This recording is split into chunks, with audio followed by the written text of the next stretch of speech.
السلام عليكم، مساء الخير ويا رب دايما تكونوا بخير. انا حسن نجار وخلينا النهارده نتكلم عن الاحتراق الذاتي. تعرف ايه اللي بيحصل جوه دماغك لما توصل لمرحله الاحتراق النفسي؟ في منطقه في المخ اسمها الكورتكس الامامي، وده المسؤول عن اتخاذ القرارات والتفكير المنطقي والتحكم في الانفعالات. لما تفضل تحت ضغط مستمر لفتره طويله المنطقه دي بتبدا تتعب وتقل كفاءتها، وفي نفس الوقت منطقه اللوزه الدماغيه اللي مسؤوله عن الخوف والقلق بتبقى نشطه اكتر من اللازم. يعني ايه بقى كل الكلام الكبير ده؟ يعني ببساطه دماغك مش قادر يفكر زي الاول، مش قادر ياخد قرارات، ومش قادر حتى انه يتحكم في مشاعرك. علشان كده بتحس انك مشوش، مش قادر تركز ومش قادر تاخد ابسط القرارات حتى لو كانت بسيطه جدا، زي هتاكل ايه النهارده. واللي اصعب من كده ان الاحتراق النفسي ما بيحصلش بين يوم وليله، ده زي التسوس اللي بيحصل للاسنان، بيتكون على مدار شهور وانت مش حاسس، لكن مره واحده تلاقي وجع في اسنانك. بس للاسف انت بتدرك ده بعد ما يكون الاوان فات. انت كمان مش بتحس بالخطر لحد ما توصل للمرحله اللي مش قادر تكمل فيها. ده اللي كانت بتحكي لي انها فضلت سنين طويله جدا بتشتغل من الساعه 8 الصبح لحد 3 الفجر، مهندسه ديكور موهوبه وبتاخد مشاريع كتير جدا وعايزه تثبت نفسها في سوق الشغل. كانت بتقول لنفسها انا قويه وانا قادره اتحمل، انا لسه صغيره ولازم اشتغل كتير دلوقتي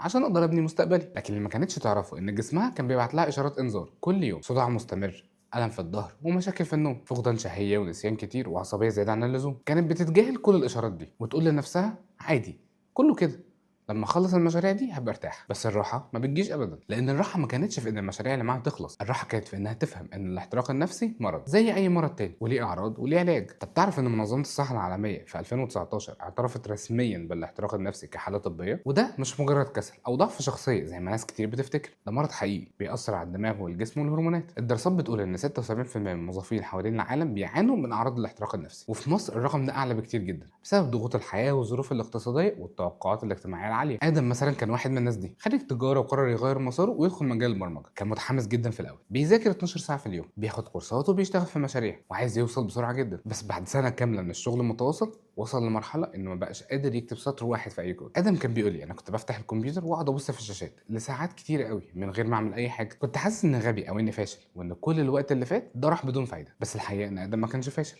ادم كان محترق نفسيا وذهنيا ودماغه كان محتاج راحه عشان يقدر يرجع يشتغل تاني. الابداع والتعلم مش بيحصلوا لما الدماغ يبقى تعبان طول الوقت، الابداع بيحتاج دماغ مرتاح ونشيط.